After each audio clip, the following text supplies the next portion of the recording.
A plane carrying ecologists over the heart of Africa suddenly goes out of control. I had 15 seconds to say I had a good life. It crashes, leaving 3 men with serious life-threatening injuries. Exposed to the harshest of elements, with little hope of rescue, their only chance of survival is for one of them to walk for help. I don't want to die. If he didn't get through, we were all going to die. At the mercy of the same animals they're trying to save. I really felt that this was it. How long can they survive in such a hostile environment?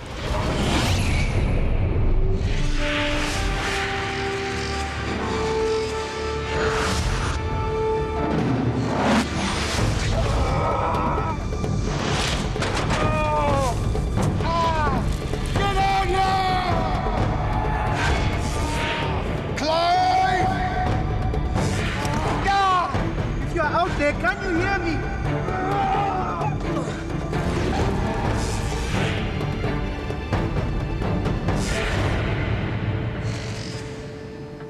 It's early in the morning, and a group of ecologists are about to go on a special charter flight. They'll be flying into one of the remotest parts of Central Africa, the Luano Valley in Zambia. Graham Child from Zimbabwe is leading the team. I've worked all over the world, but my real love is the central part of Africa. You have fantastic wildlife.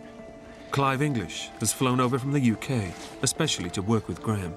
The chance to do this work with somebody like Graham was just a real opportunity that nobody would ever turn down. Come on, the weather's perfect.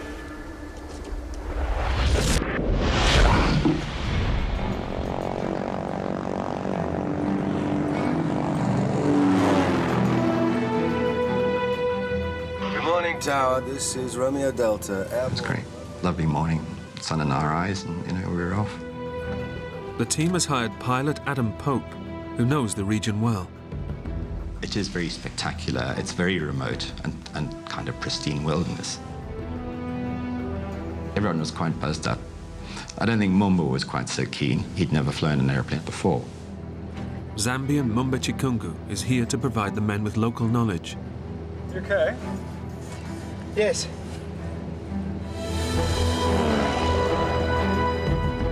The men are planning to establish a conservation park in the area. And the aim of this morning is to spot large herds of buffalo. As we flew around, we saw about 6 or 7 elephants. We were really looking for buffalo. They are usually quite plentiful, but I wasn't finding them. Okay, take me down. Let's have a look down there. He said, let's go in and see what we can find. They're flying towards a wetland area where buffalo might gather. But this means flying in close to a huge escarpment rock face. We had to get in quite close to this escarpment to be able to have a look at them properly. We were traveling quite fast. Hold on. The closer they get to the escarpment, the more turbulent the air becomes.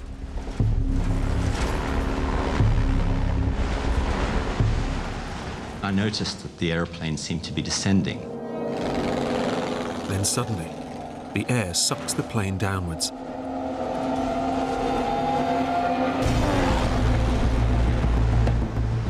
You get these vortexes that come off the ridge, and we'd flown into one of those. At full throttle, Adam attempts to pull the plane up over the oncoming escarpment to escape the vortex. I was trying to keep the airplane going at maximum revs to keep the nose up. The stall warning came on. This is bad news. I know this is really bad news.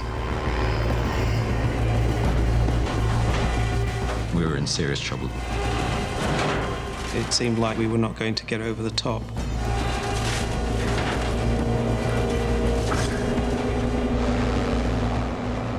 Just seconds before impact,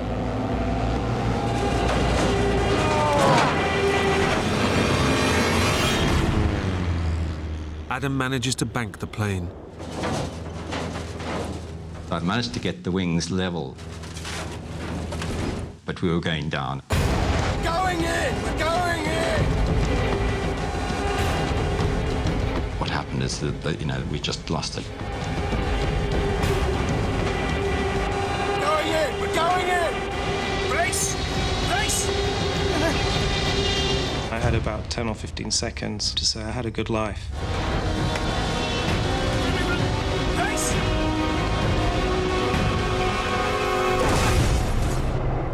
And then we hit.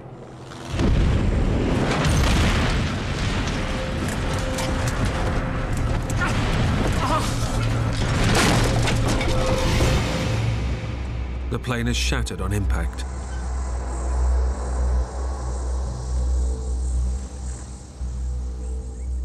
All 4 men are trapped inside the fuselage.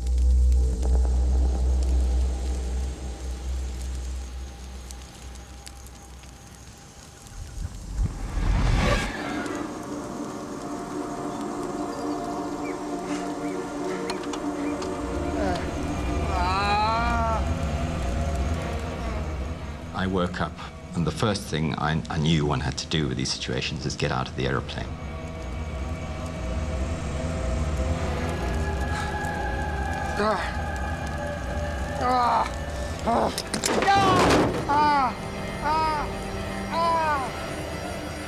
Get out! Get out! I wasn't really aware of where I was. I must have been somehow aware that the right way out was on my right.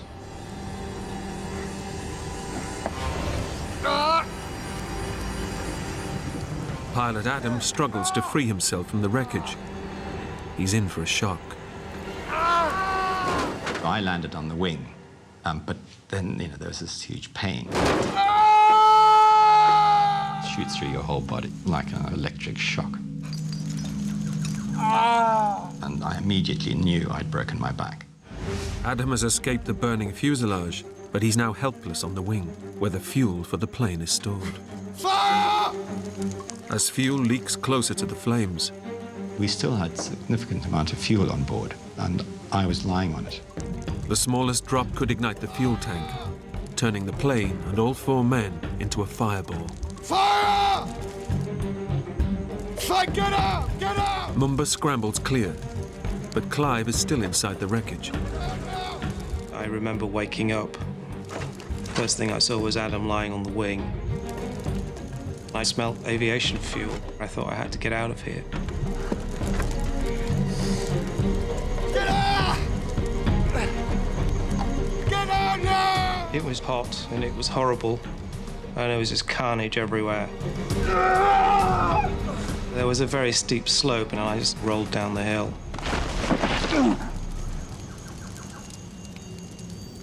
The plane is a ticking time bomb, ready to explode with Adam stuck on the wing. I was scared. I thought, this is not good. There was flame coming out of the engine. There was a fair amount of fuel leaking from the wing. Fuel is very, very explosive stuff, and the slightest spark or flame, the whole thing fireballs.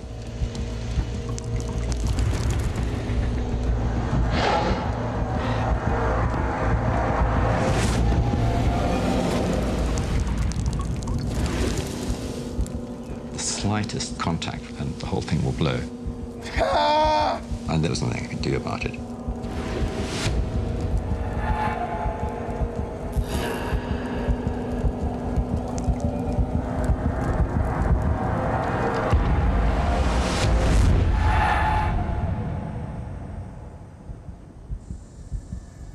Miraculously, the fire burns out.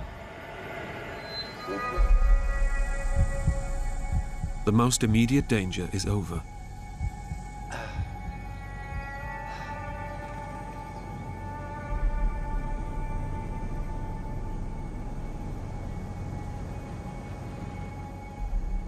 Clive! But like Adam, Clive is seriously injured and unable to move. I just had this terrible pain, as if someone had stuck something into my back. I was just writhing on the ground, looking for a position that would give me some relief. On impact, Clive's spine was twisted backwards and his vertebrae crushed together. Despite fracturing his back, he's managed to roll 70 feet away from the plane. I felt A little bit guilty that somehow I'd panicked because of fear of explosion and just tried to run away from that as fast as I could. Adam! Clive has no idea if his colleagues have survived. I could see the plane, but I couldn't really see any detail. I couldn't see Adam. I could just see the plane from where I was lying. Adam! Clive! Adam, are you okay? I'm on the wing! I kept calling to Adam, who just kept asking me if I was all right, and I said, yeah, I'm okay. So I knew that Clive was alive, but in serious pain. While Adam and Clive are both injured, Mumba is lucky enough to have survived relatively unscathed. But Graham is still missing. I couldn't see or hear anything from Graham at all. Graham! And I thought he was dead. Can you hear me? I mean, I really did think he was dead. A check on Graham.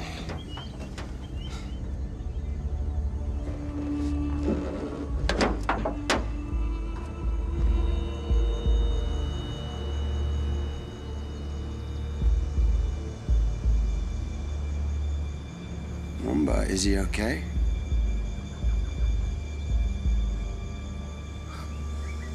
Mumba, is he okay?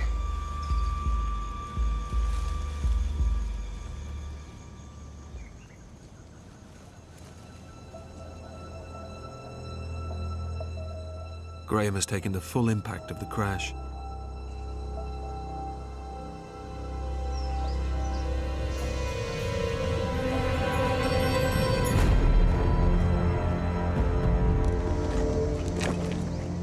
Is he okay?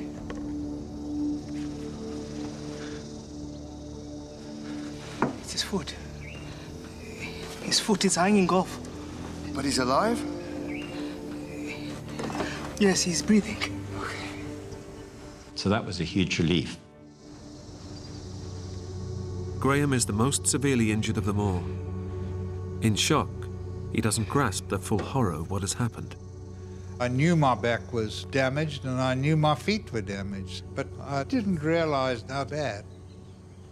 Adrenaline is numbing Graham's pain. When I looked down, my one foot was badly damaged with my leg bone sticking out. I could see out of one eye a little bit and everything was blooding up very fast. To add to his misery, Graham can barely hear the other men. His hearing aid has been lost in the crash.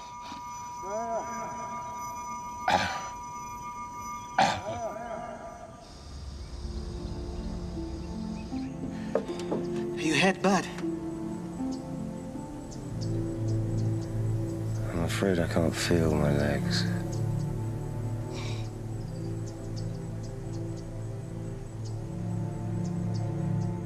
I couldn't move my legs. And then I realized that, I was paralyzed.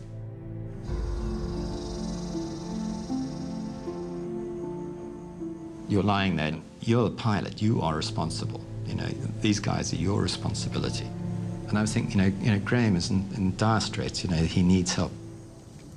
We need to make radio contact. We need to contact Lusaka. Okay. Mumba, you need to switch the radio on. It's a massive risk. With the plane soaked in fuel, one spark from the radio's electrics could trigger an explosion and kill them all. But it's their only hope.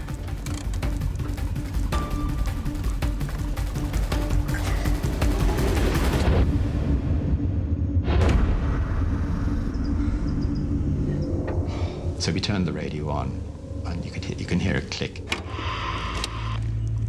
Mayday. Mayday. Can you hear me?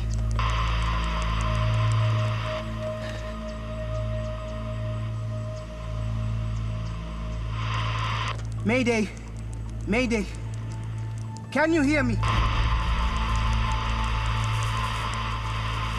Mayday. Mayday, can you hear me? If you're out there, can you hear me? I was lying on one wing. Graham was lying underneath the other thing. And I mean, we would have been fireballed. Mumba, turn it off. Turn it off now. Now. I I said, this is crazy, you know, we've got electrics flying around and let's turn it off, forget it, it's not going to work. Their only means of communication is damaged beyond repair. The 4 men are now stranded in one of the remotest areas of Central Africa, with no idea if anyone even knows that they've crashed. Would anybody be missing us? Is anybody going to come and look for us? And how would they ever find us in this place?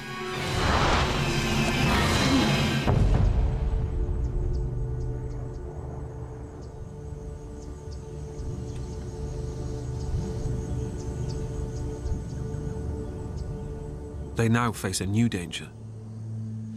Exposure to the blistering African temperatures, which can rise to over 100 degrees. The sun just bearing down on you, you couldn't get out of it, you were exposed. It certainly felt as if I was burning. 3 hours since the crash, the intense heat and lack of water is beginning to take its toll on the men. It was so hot that we all needed water very badly. Without water, the men will soon begin to suffer extreme dehydration. You can survive without food for ages and ages, but you can't survive without water for very long. I wanted Mumba to go into the trees and see if he could find some water. But he didn't want to go into the trees.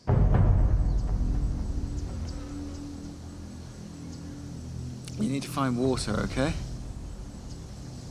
Water. He was definitely afraid. Almost certainly he was in shock and traumatized. You need to get some water. Going in! Going in! Yes! You're the only one that can move. Please, Mumba.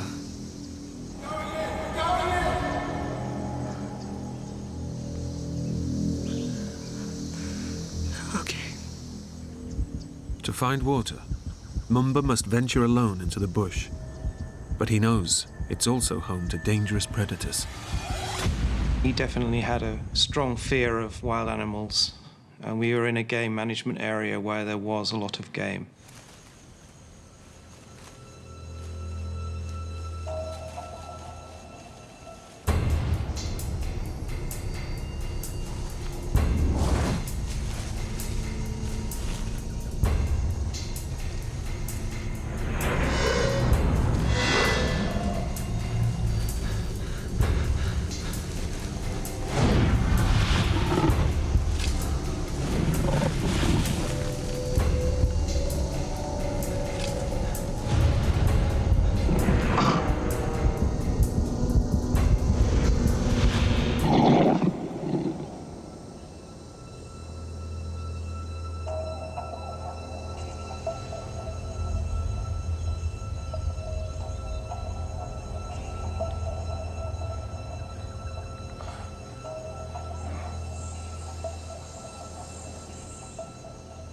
I was sort of left in the clearing by myself and sort of listening for him.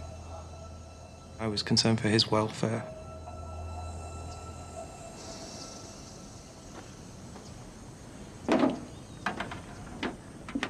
Eventually, Mumba returns.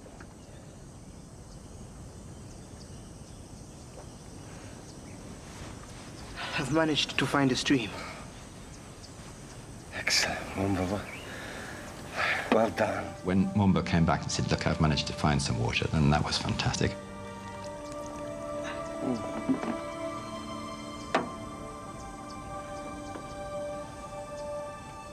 Mumba was the hero of the moment. I mean, he really was. Oh, that is good. That is so good. The water brings only temporary relief to the men. As the sun goes down, it's no longer the heat that's the danger. Now it's the African night, where temperatures can rapidly drop close to freezing.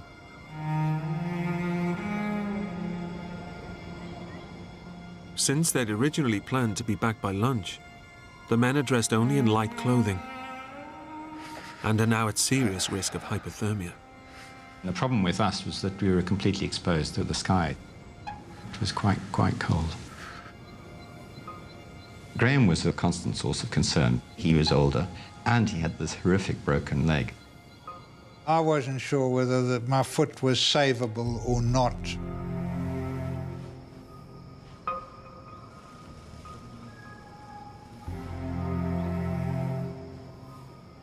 Graham is at real risk of developing gangrene in his severed foot. And his pain is so severe, he's drifting in and out of consciousness.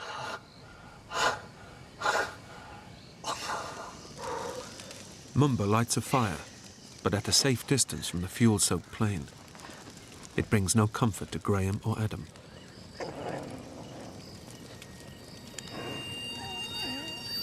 What was that?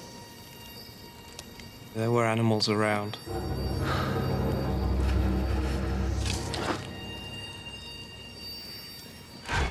My greatest concern was a hyena coming in and smelling my blood. Hyenas like bloody bits of meat to chew.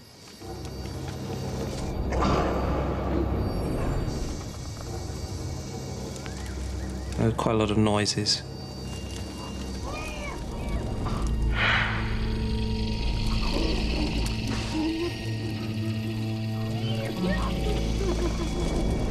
Clive. There's something out there. Adam!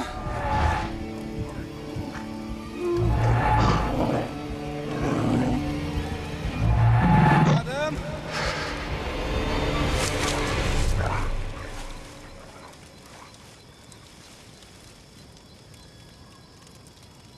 And then it suddenly shot off.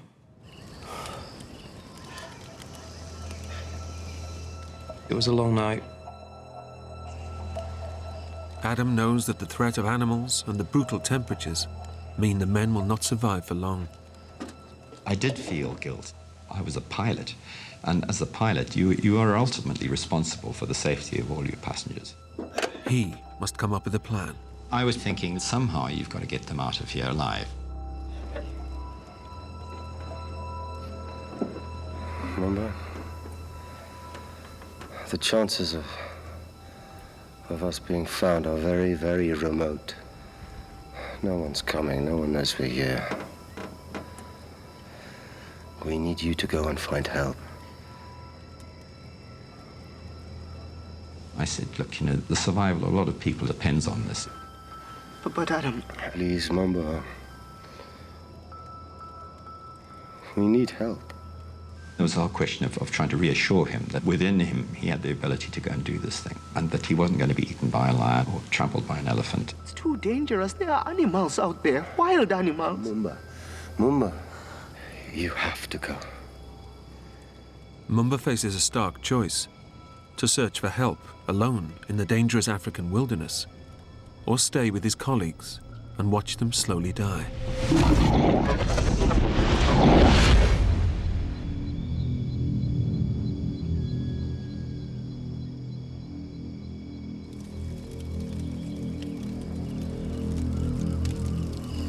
Adam has asked me to go and look for help. I told him it was too dangerous, but he insisted. I don't know what to do. Adam wouldn't ask you if he had a choice. He was very reluctant to go. He was clearly afraid. Definitely he was afraid.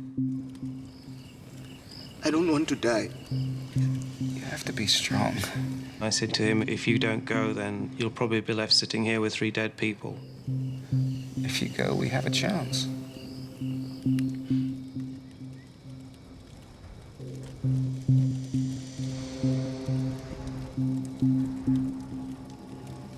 Okay. Get some rest. I don't know how I'm going to sleep tonight.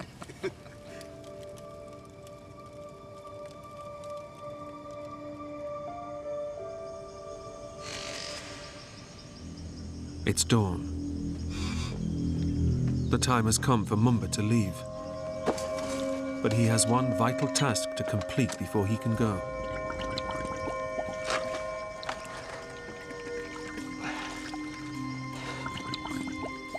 Every drop of water he can collect could be the difference between life and death for his injured colleagues.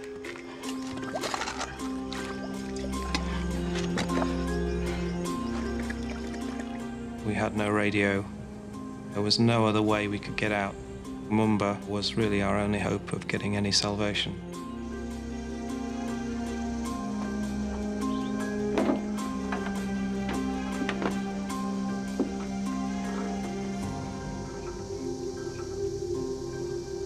Thanks, Mumba.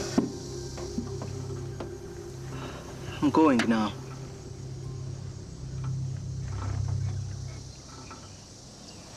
It's a brave thing you're doing.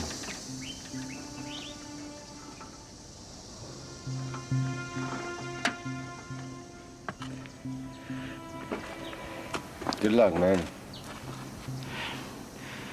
You too.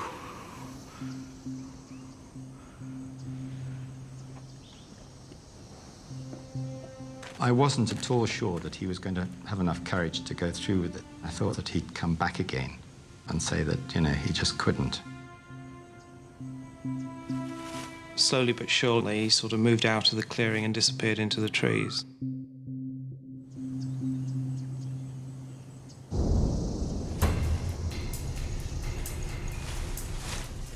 Adam has directed Mumba to where he believes there's a village.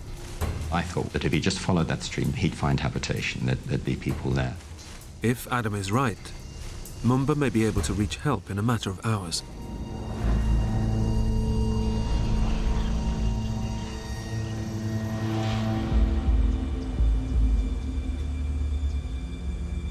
As every hour went past, I thought, well, this is good. You know, he probably is giving it a crack.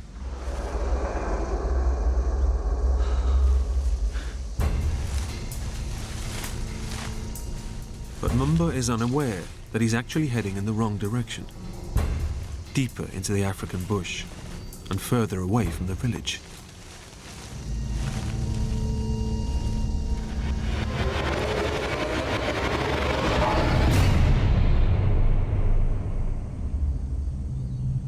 The supply of water Mumba left behind will only last a few hours.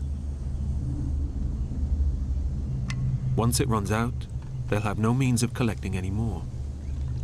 Without water, it will be a matter of hours before severe dehydration will take its toll. Their survival depends on Mumba. There was no response for the whole of the day. I was wondering, had he passed out along the way from exhaustion or something like that? After 5 hours, Mumba has still not returned. The men are on their last few drops of water.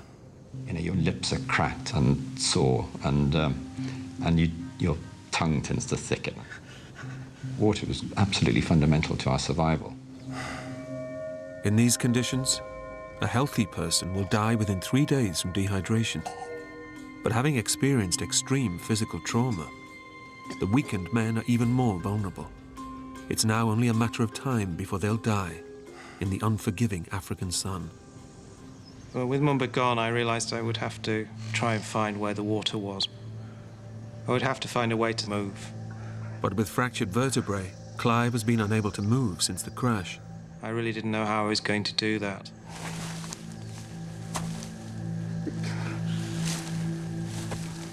Any kind of movement was very painful.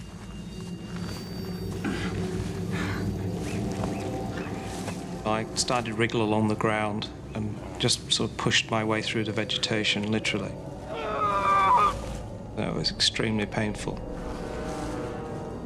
He doesn't realize that with every movement, he's risking permanent paralysis.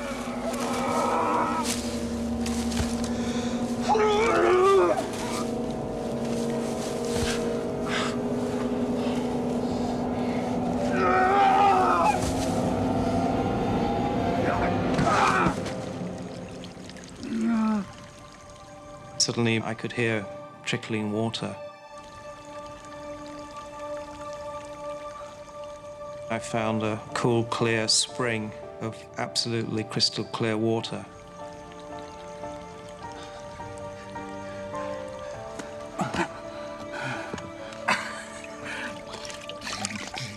And I just put my head in there and just drank.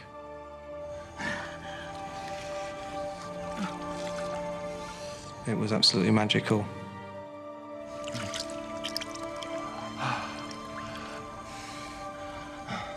Nature was providing us with a real lifeline.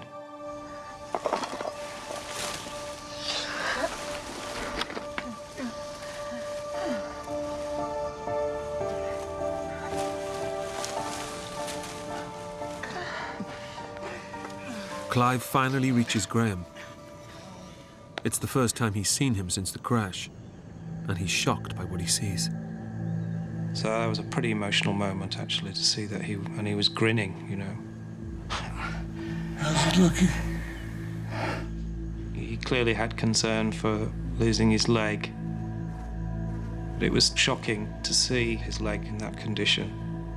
One of his feet had snapped off above the ankle. It was lying on the ground, just attached by tendons. The blood had congealed. It was covered in ants. It looked like liquid tar. I didn't see how anybody could repair that leg. Not bad, huh? And it must surely have been hurting. He was certainly in pain. For the first time, Clive is confronted with the true horror of Graham's injuries. Time is running out for the severely injured men. 8 hours since he left for help, and there's still no sign of Mumba. Clive knows that their fate is now in his hands.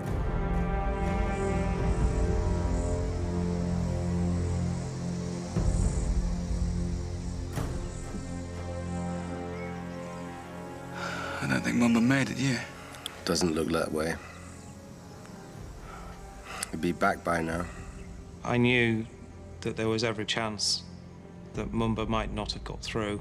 I sat with Adam and we discussed the options. I decided that we would have to do something other than rely on Mumba.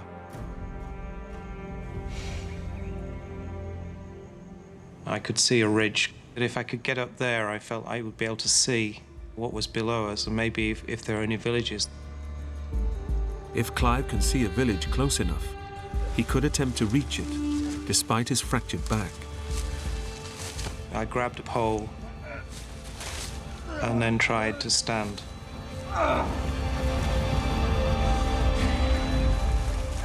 Slowly, I inched my torso into a vertical position. While he manages to stand, his progress is painfully slow. Provided I didn't twist or turn or bend forward too quickly, I was okay.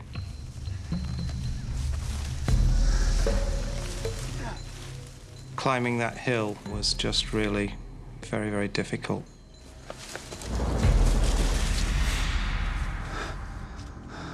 When I got to the top of the summit, I looked down to the valley floor. There was no settlements.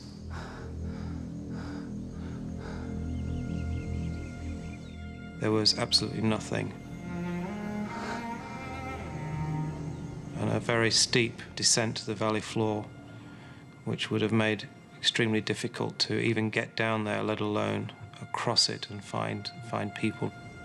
With no village in sight, Clive realizes that in his disabled state, he has no chance of reaching safety.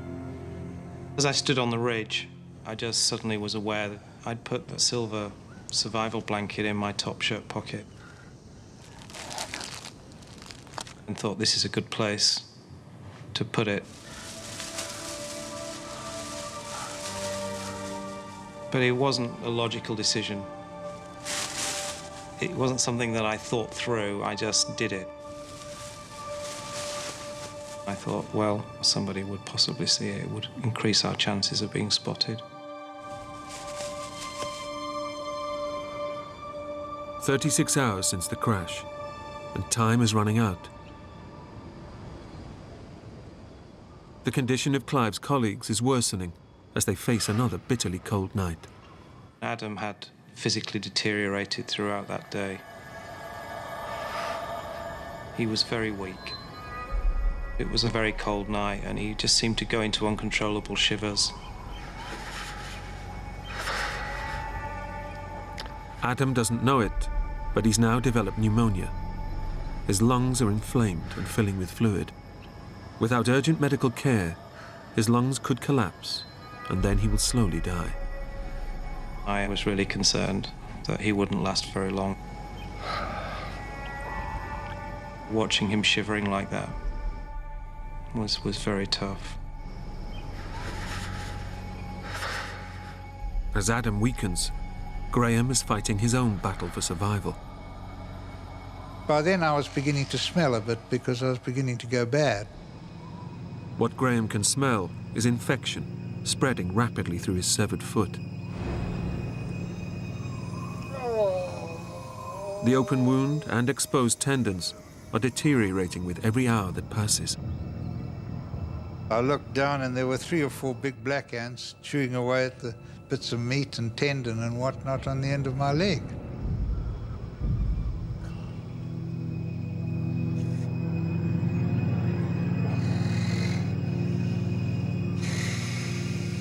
But there wasn't much I could do about it. I couldn't even brush them off. I'd done a calculation that after another night of cold, I didn't think Adam would survive that.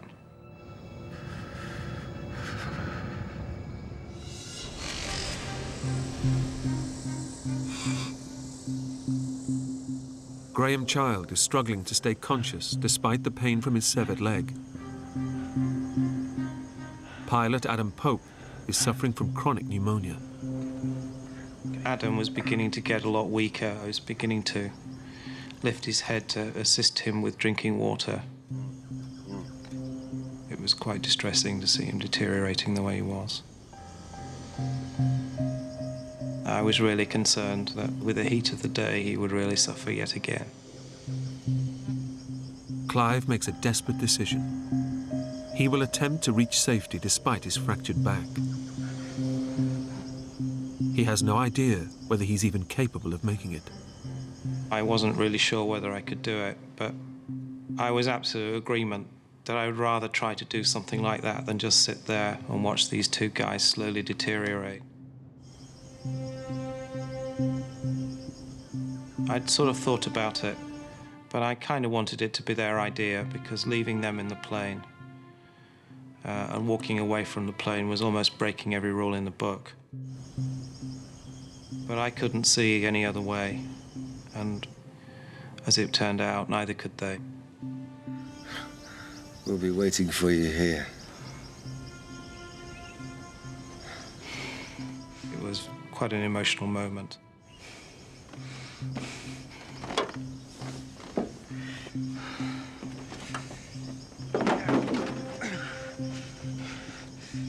The men know that this may be their final goodbye.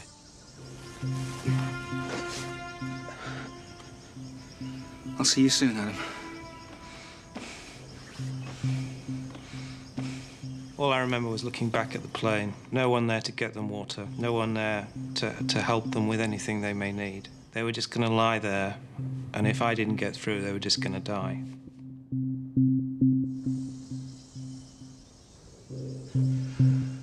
I just remember looking back, thinking, this is it. I might never see these guys again. That was a tough time, very tough time.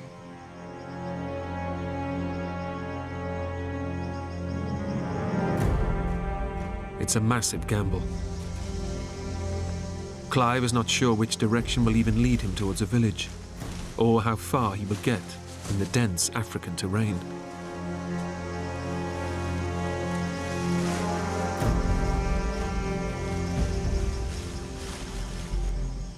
With barely a few hours' worth of water, the injured men are now alone and completely at the mercy of the African elements. As soon as Clive went away, I knew that this was the last act, really. We couldn't survive much longer. Adam and Clive are now clinging on to life. All they can do is wait and pray for rescue. There was nothing else we could do.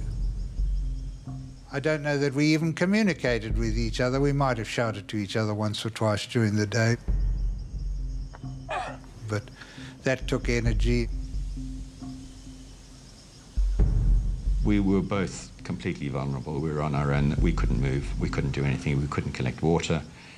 And we were vulnerable to any kind of foreign thing.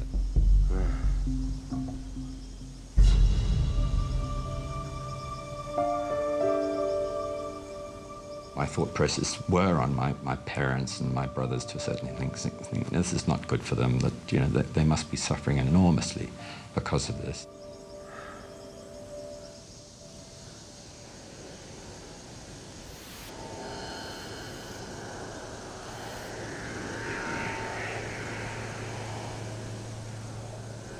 Huh? Can you hear that?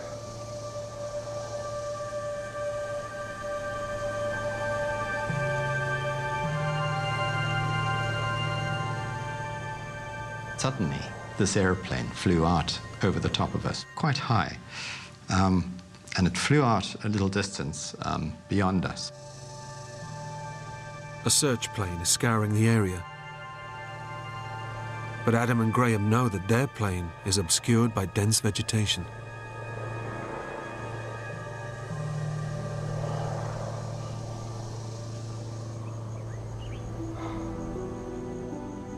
And eventually it flew off. We were pretty depressed. We were lying there thinking, that's probably the last chance we've got. I mean, that was a really good chance, and they obviously didn't see us. Their one chance of rescue is gone. Deep in the wilderness, Clive also hears a plane, but he knows he'll never be spotted.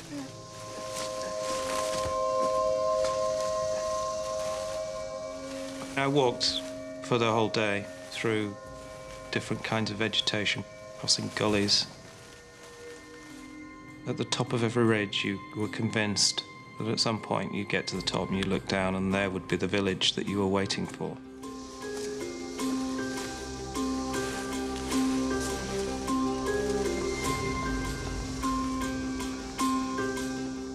And of course it wasn't.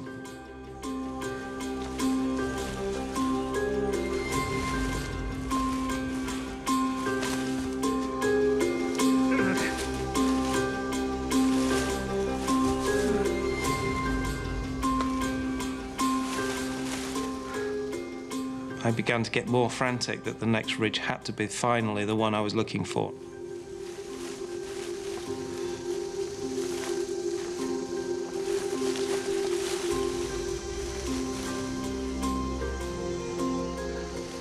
And when that didn't come, all the insecurities came out.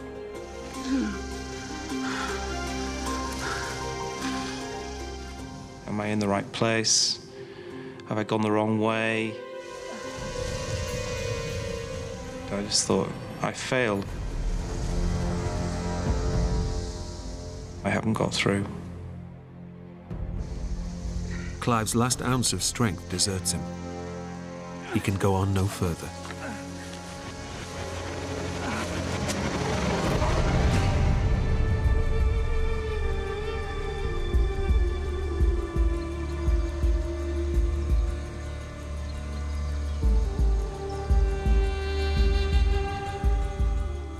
As the temperature rises in the midday sun, there's an ominous sign. Vultures. These birds are opportunist eaters, so, they were circling over something they thought would be good to eat. Vultures are scavengers that feed off the flesh of dead bodies. They can sense the men are close to death.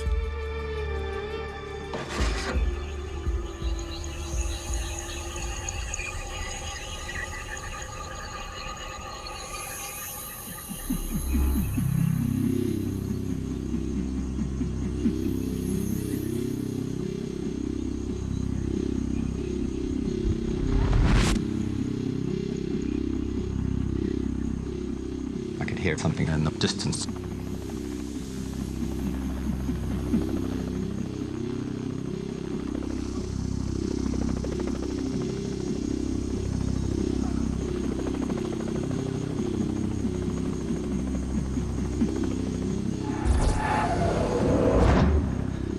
I was very excited. I think the adrenaline was probably pumping as fast then as at any time.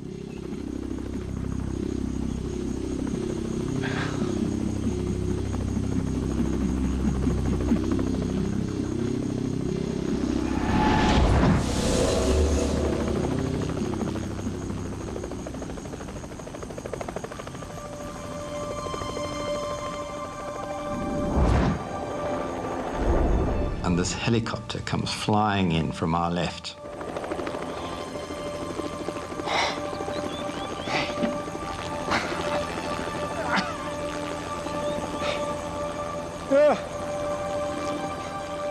The silver space blanket that Clive laid out was spotted by a search plane. With no place to land, a helicopter was dispatched to rescue the men. Atoll Freiling, a volunteer rescuer, was in the chopper. I never forget the pilot saying, "I don't think anyone can survive that." And that's when we saw this hand waving. And I said, no, there's somebody alive down there.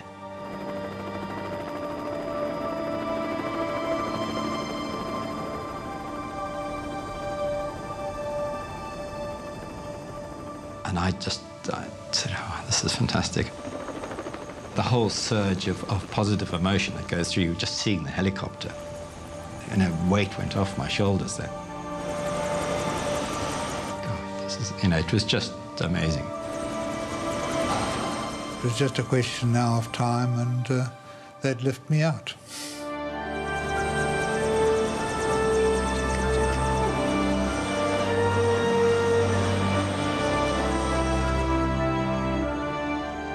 Mumba finally reached a village, a day after the men were rescued.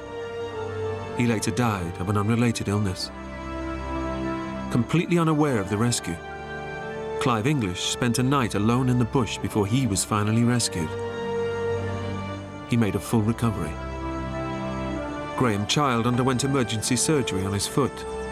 Remarkably, his foot was saved, and today he has full mobility. When I saw Graham in the oxygen tent, I just could not believe that he still had his foot. It was just extraordinary that he'd sort of come through this the way he had, and he still seemed like somehow he would just survive. And he has. He has. Adam Pope spent 72 hours paralyzed on the wing of the plane. It took him 5 years to learn to walk again. When I was rescued, there was a sense of regret that a great adventure was ending. That whole kind of experience was now going to be fragmented and shattered, and you were going back into the real world.